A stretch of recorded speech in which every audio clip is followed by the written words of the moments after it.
Well, good morning, Soror, and good morning, Busy Benton. And thank you for Good everybody morning. tuning in on KUAW 98.5, Knowledge, Understanding, and Wisdom. And we are live with the phenomenal Sheryl Underwood. Good morning, Hey, Soror.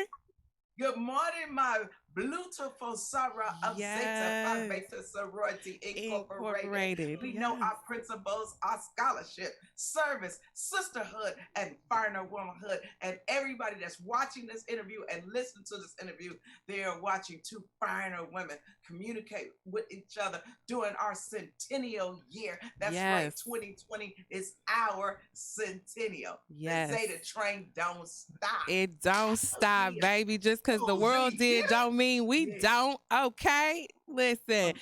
this is just such an awesome experience to have. So thank you so much. It is an honor and a pleasure. Thank you very much. Thank you, KUAW. And I'm excited. I just want to jump in and just pick your brain.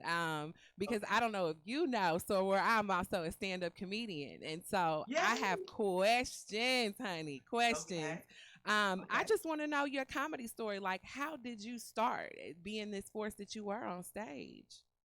Really, what happened, I started my entertainment career as a dancer, for all the old school, old heads, throwback. I thought I was going to be Lola Falana, Okay. Paula Kelly, Yes. Catherine Dunham. I thought I was going to get in Alvin Alley. I thought I was going to be all the way Sunday morning with the umbrella on Broadway.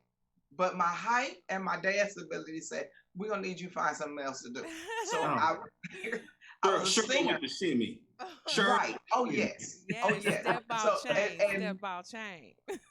yes. Oh, my kickball chain was fire. And I was Yes. taking tap classes. And in the summer, I grew up in Omaha, Nebraska. So in the summer, they had these programs. Oh yes, I grew up in Omaha, Nebraska. Oh, shout out to all my relatives in Topeka, Kansas. Come All my on. relatives. That's right. All over Kansas City, Kansas and Missouri. I'm shouting out everybody, all my relatives. Anyway, so when I found out I really didn't have the talent for dancing to make it a career, and I had a little light, kind of Diana Ross's type voice, so I was like, well, maybe I can be a singer. I could sing, I just couldn't sing. Okay. You know, There is a difference. Everybody don't know that. right? You can auto tune it Maybe you though. busy. Say it again. Say it You again. can auto tune it. They had that. And so because I wasn't the greatest singer in the world, and I knew that I couldn't make it a career, but I wanted to be in entertainment and I wanted to produce entertainment. And I felt that as a woman, first a woman, I watched other women, Lucille Ball, Ida Lupino, and then when Oprah Winfrey built her empire. But I noticed in all of these women, they were performers who made their bones as a performer. And then when Lucille Ball, because it's Desi Lou, you know what I'm saying? When Oprah Winfrey, Harpo Productions. So I felt what I need to do was find a way to perform so I can make a name for myself, make money to invest in my productions. Long before a Tyler Perry comes up, I watch white women talk about ownership. So I think, well, ownership must be that thing. So long story long, I find a way to do comedy because my brother, well, definitely my father, my daddy, funny as I don't know what. Tell stories and say stuff like time or make a monkey eat red pepper. Hilarious. I'll be writing that down. My daddy was hilarious. Chicken ain't nothing but a bird. Big 'em, fry 'em, stew 'em. Still a bird. Right there. And so my dad, we're from Arkansas, but how Southern men they sit around each other and they talk smack. Yes, absolutely. Yeah, Absolutely. that's what I want to do right there. And me and my daddy close, so I said I want to be that. So I find a way to get into comedy, but in watching women do comedy. Women are, at that time, women were talking about why they didn't have a man. And it was just really, it wasn't empowering to me. It was like, oh, one day I'll find a man. Or it was, I'm unattractive, or it was not as powerful as Richard Pryor. Right. It wasn't as powerful as Eddie Murphy. It wasn't as powerful as Mort Saul. It wasn't as powerful as Dick Gregory, right? Even Godfrey Cambridge making Watermelon Man, you Yes. didn't really have women doing that power except for Mom's Mabley. Come on. Now we about to get a lesson, baby. On shows, Ed Sullivan shows, white variety show, killing it in a house coat. Yes. I go, all right, now I see me. And then I see Richard Pryor, and now I hear me, Richard Pryor. Then comes Eddie Murphy.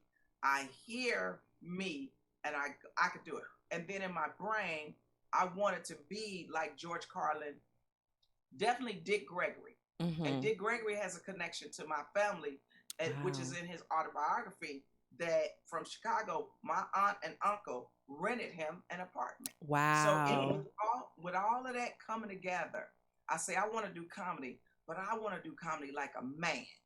Come on.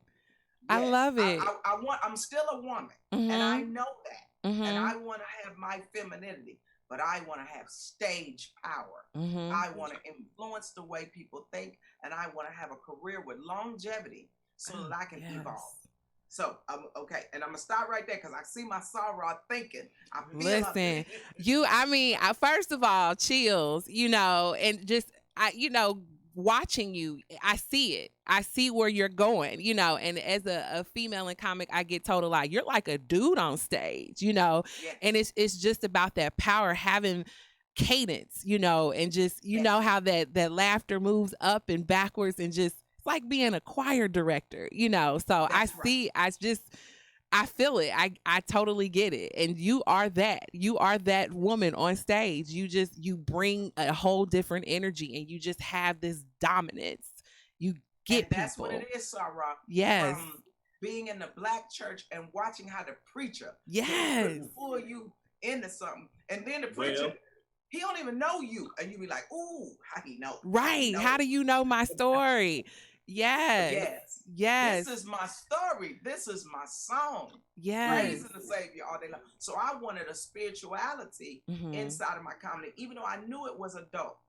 And because I felt in studying the history of comedy, the greatest comics were adult comics who had mastered the mechanics of comedy so strong with their personalities embedded in it that when it was time for them to go mainstream, TV shows, movies, they could effortlessly transition.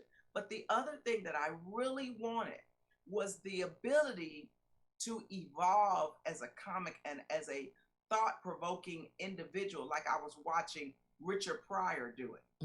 And that's what I wanted. But I also saw that knowledge that Dick Gregory was imparting to people. But then I saw Marsha Warfield and Whoopi Goldberg. And I said, all right, there are women out there who are just as strong. But then I saw other women in movies, and especially white, and then I got to meet Hispanic female comics. And I was like, we can be stronger as women comics and we can do relationship comedy. We can also do political comedy. Yes. And we can merge it all together and have it be evolutionary so that you can evolve and people could learn.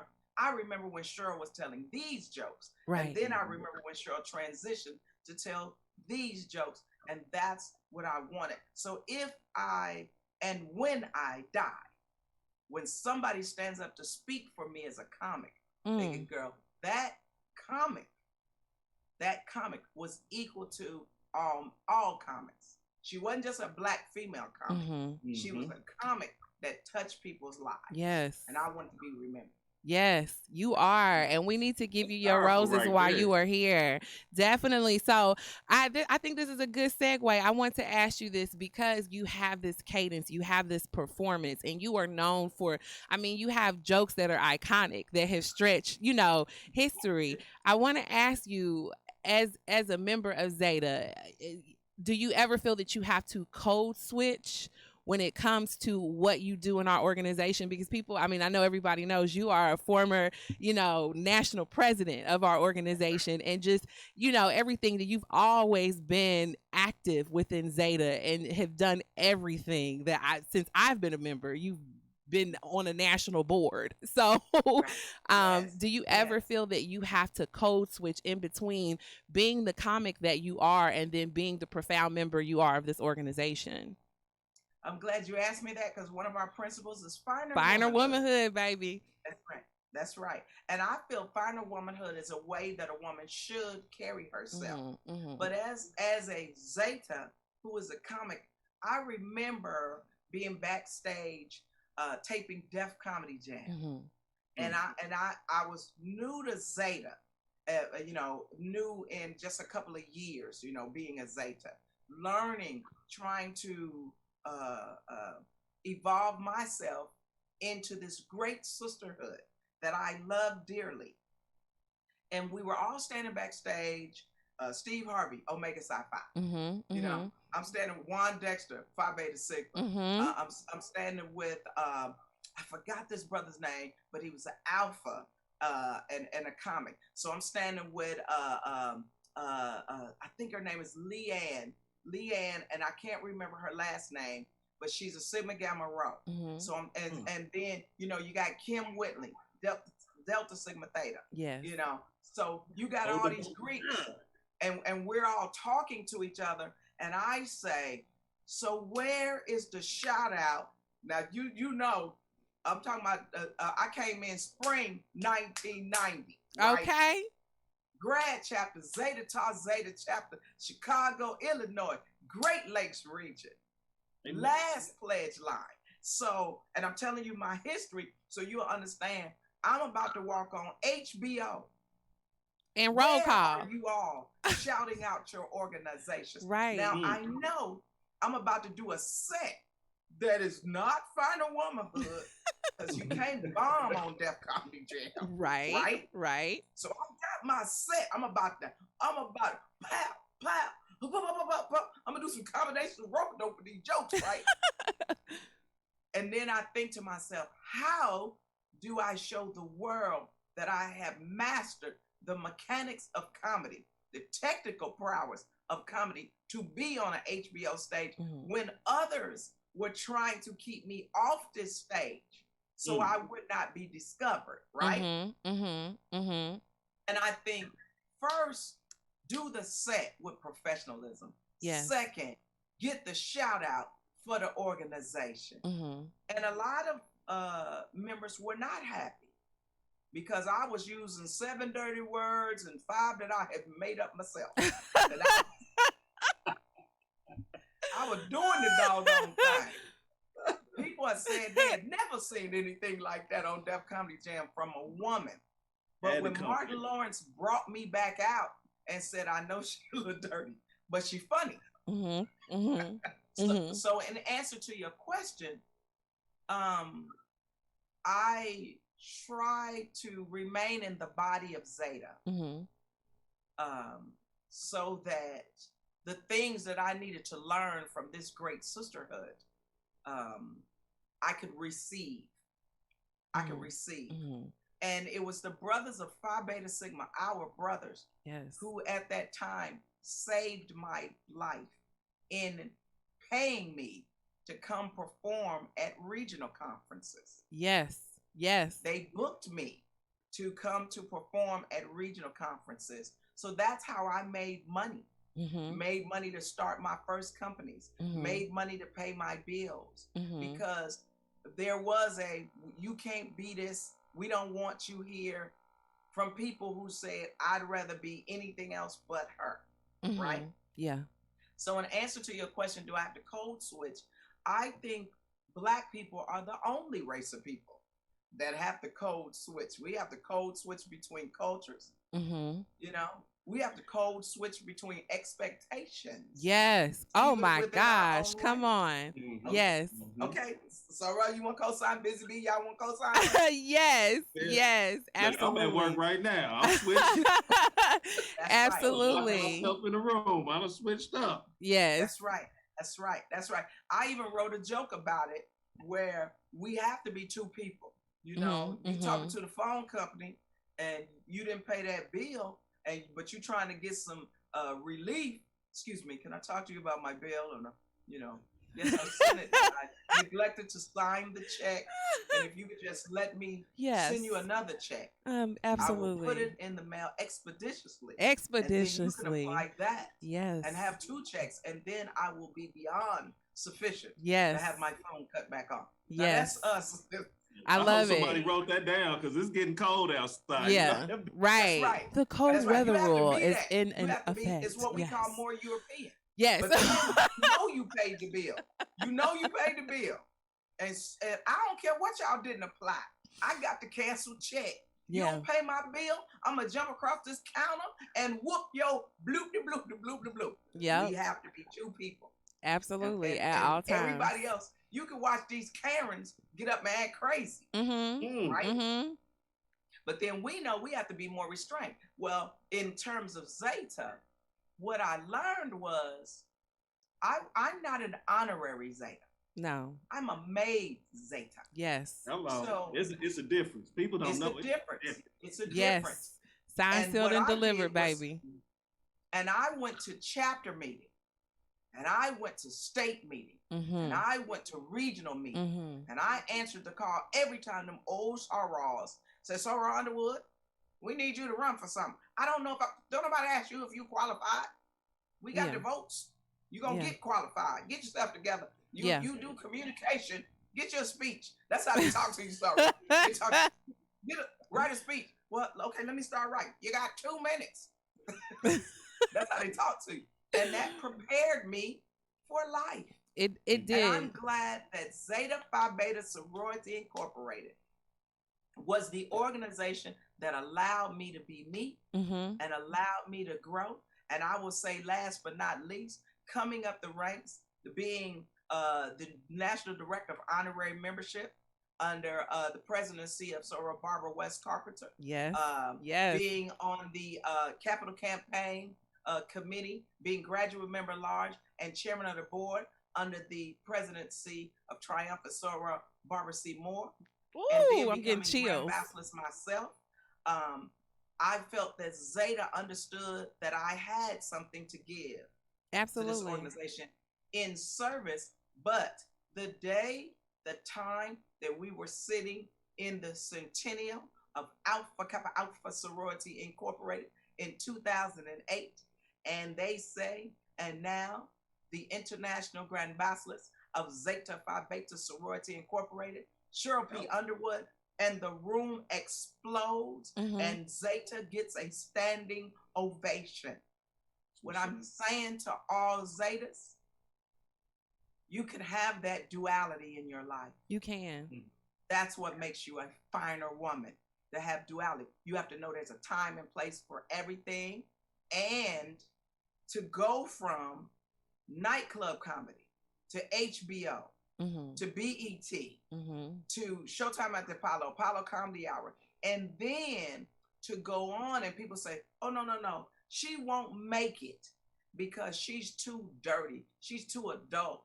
She does blue comedy. And I'll explain to you later where the term blue comedy comes from. But then to say, I can get on The View.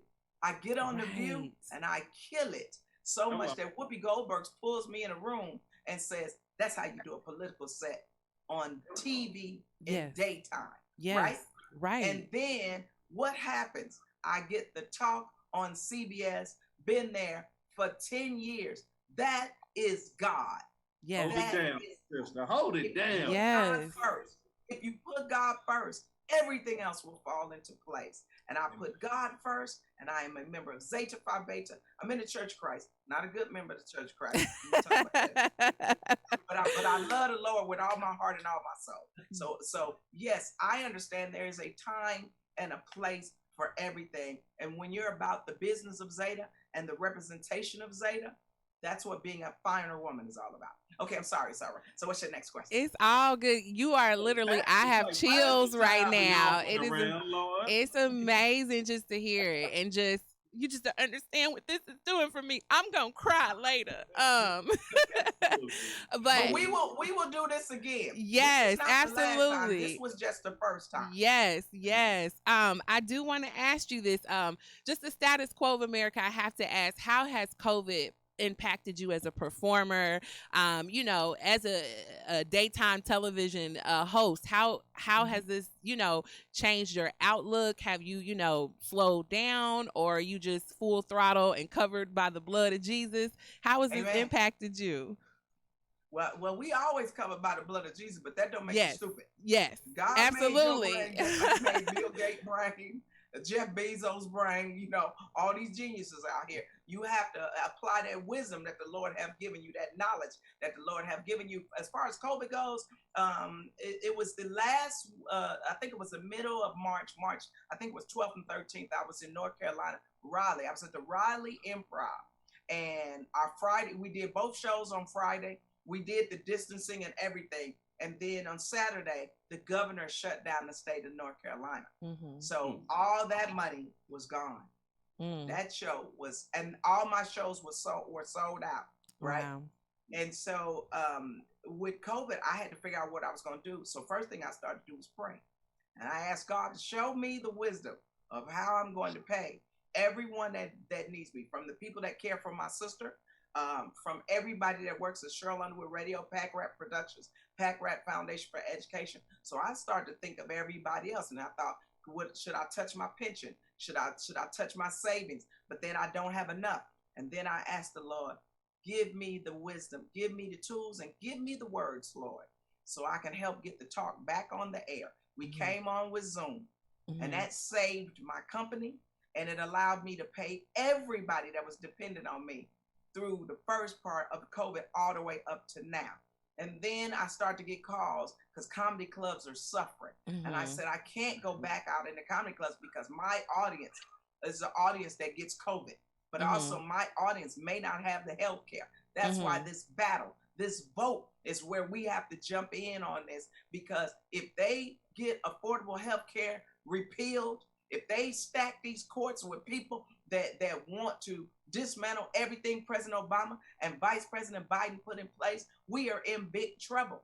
So I told the comedy clubs, I said, I can't come out until this is settled. I can't do comedy until this is settled, because people are going to need some humor. They're going to need a respite, and they're going to want a fellowship, and I can't do this to you. Yeah, I can't, and I would be destroyed if someone got sick because they had to come to work in the comedy club, or they had to come to the comedy club because they were so frustrated with being in the crib.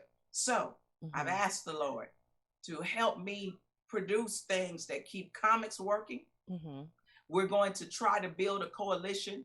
We heard that Jimmy Fallon was giving comedy clubs $15,000 per club to try to stay afloat. We're going to try to do that with the Chris Rocks and the Steve Harveys and the Ricky Smileys, and the D.L. Hugleys and myself, all of us out there that are getting a check. Cedric the Entertainer's on The Neighborhood on CBS. I'm on The Talk on CBS. Let's try, Lonnie Love, let's all try to get together and save these clubs. But also, while we talking, Sarah, we got to keep the morale up for Greek letter organization, because the fellowship is the thing. To physically be with your sorrow. Yes. It's the same thing with church. Same thing with church. Absolutely. I went through MIP training, and I'm like, this is so different, doing it virtually. I like it because of the convenience, but at the same time, it's just, you think about rituals, you think about ceremony, and just the fellowship of sisterhood and the camaraderie, period. It's, it's different. And then you think about membership intake, trying to get new members, how do you do that? And I think just like what we're doing right now, I feel so much love coming through this computer. Yes. That's what we got to do. Yes. We got to push the love, but also we got to continue. We got to be with each other. We got to check on each other. Absolutely.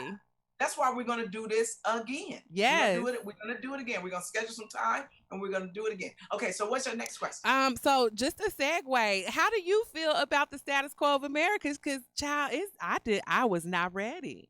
I was not ready. Listen, right now, and first, I'm happy that Sheryl Underwood Radio is now on par with all radio stations that got Biden-Harris campaign buys, sponsorship Biden-Harris. Yes. We are now going out to these Senate races because we believe that we started Black Radio Solidarity.com in 2016, and it was to drive souls to the polls. And really what happened was I called Tom Joyner, and Tom Joyner said, okay, let's go get Steve. So we went and got everybody, Dee Dee McGuire, everybody that was in Black radio. And we put them together in this coalition to drive souls to the polls. Then we kept it going for Black Panther. I saw a clip of Black Panther and I said, this movie got to make $1 billion or more because they say we can't do it, and yes, we will. Yes. So then we started to get everybody, help us buy theaters out so kids can see this movie so they can see themselves. And I remember talking about Black Panther was richer than everybody, every superhero out there, you know, right? Because people didn't know those little things. So anything that I learned in entertainment, I was pushing it out there. Yes. And so in your answer to your question about the status quo, we change the world. Entertainers bring the cameras to illuminate what the people are doing and feeling. So when we get down to voting, our Get Out the Vote initiative under Black Radio Solidarity.com is for the soul of the nation. We will take souls to the polls. We will turn up the turnout and go blue. Be loud, united, and engage this election. And so for the Biden-Harris campaign to do a buy on Sheryl Underwood Radio, a sponsorship buy on Sheryl Underwood Radio, makes us on par with all syndicated radio shows. And I thank this affiliate for being part of helping us build a movement. We're building a movement, and we need people to vote. And young people, Bizzy B, I need you to talk to the young boys. Don't call for them manipulating the desire for Ice Cube to help bring about change for our people. Don't let them manipulate 50 Cent. Don't let them manipulate anybody, because at the same time, they using them to try to make it look like using Brother Kanye, using him. Herman Cain is still dead and ain't spoke about him at all. Okay. When you hollering out the Proud Boys, you let us know what you really feel about us. Exactly. When you say Black Lives Matter is a terrorist organization, listen, I know what you feel about us. And I'm saying this as a registered Republican. I am a never Trumper. Now, I'm wearing the shield of Zeta Phi Beta Sorority Incorporated. Our job as a community conscious, action-oriented civil rights organization is get the information to the people so they can be educated to vote. And we must fight voter fraud, voter disenfranchisement. We are doing good in the neighborhood. Vote early. Vote now. Vote like your life depends on it, because it does. It does. Absolutely. It does. It does. Thank you so much. I know we got to wrap up. I just got one little nosy question I have to ask from comic to comic. Do you have a pre-show ritual? Yes. Mike Washington has been traveling with me for over 20 years. He has been opening for me, brother out of Washington, D.C. Erna Fouché from Pack Rat Foundation for Education. She is our soror. She was my Florida State director. She's out of West Palm Beach, Florida. She runs my foundation. She travels with me. Nisha Green is my backup makeup artist. Dale McDonald is my makeup artist when I'm in the city or close by. But when I go on the road, Nisha Green out of Atlanta works with me. So my ritual is I pray, I meditate, I get my mind ready to do the show. I get my face and everything, my outfit, my wig on and everything to do the show. And then I ask the Lord, I first disregard some of these words. I'm going to say, Lord. Yes. I ask the Lord, disregard. It's gonna get ugly. Right. You created Lord, me in your image. Heart, remember that. Heart, Lord. And you also disregard what's gonna be in that glass, Lord, because I need motivation, Jesus. Know my heart. Yes. And then I ask him to help me do what he's telling me to do. Help me do. And if I can live long enough to be better at it, I want to touch some lives today. And I know I'm speaking in a language that people understand. And I think the Lord is he's always answered my prayer. And I want to say this too before we go. For everybody who are believers for Biden, we have a Get Out the Vote gospel event. Okay. It's a gospel event, and it's this Sunday, October the 25th. It's 1:30 p.m. Eastern Standard Time. So it's 12:30 p.m. your time? Yes, ma'am. Central. Right. Mm-hmm. It's this Sunday. You go to gotvlive.com. Go to gotvlive.com. Okay. This is a gospel event hosted by Megan Good, Devon Franklin. Okay. You're going to hear our next vice president from Alpha Kappa Alpha Sorority Incorporated, Howard University Bison. Kamala Harris will be speaking. Mary J. Blige. So many other people, faith-based communities. But I want this affiliate to be part of that, because for the soul of the nation, we will take souls to the polls. And I thank you all for this interview. And let's schedule a next one soon. Fridays are always good for me. Thank you. Yes, thank you, absolutely. Thank you so much. KUAW Radio. Thank you, Mama Underwood. I'm gonna call Yes, sir. Thank you, and thank you all who have tuned in today. I appreciate it. Thank you so much for joining us on KUAW 98.5. That's knowledge, understanding, and wisdom. You have Bizzy Benton. Mister, if you ain't busy, you're not grinding in the building. I am Janell Banks, known as Miss Just Laugh. And once again, thank you so much to Sheryl Underwood. Oh my gosh, a phenomenal woman. Yes, she is. And thank you to KUAW for having us. Stay tuned. We got more shows. You know the schedule. Make sure you tune in. Make sure you show support. You can drop and donate also, so we can, put you on an ad or something, make you look real pretty or whatnot. So thank you so much for tuning in, and y'all have a phenomenal day. Bye.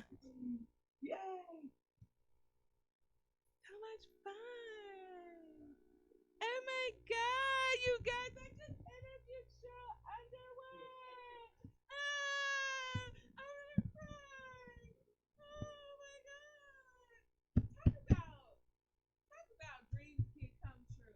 Like, for real. I mean, every time I have an encounter with her and meet her, like, it's not the first time we have met. She's just a dynamic person. She's so sweet, so nurturing. But this is just a whole being able to about focus by passion. Oh my God! Yeah, I can tell you was in it.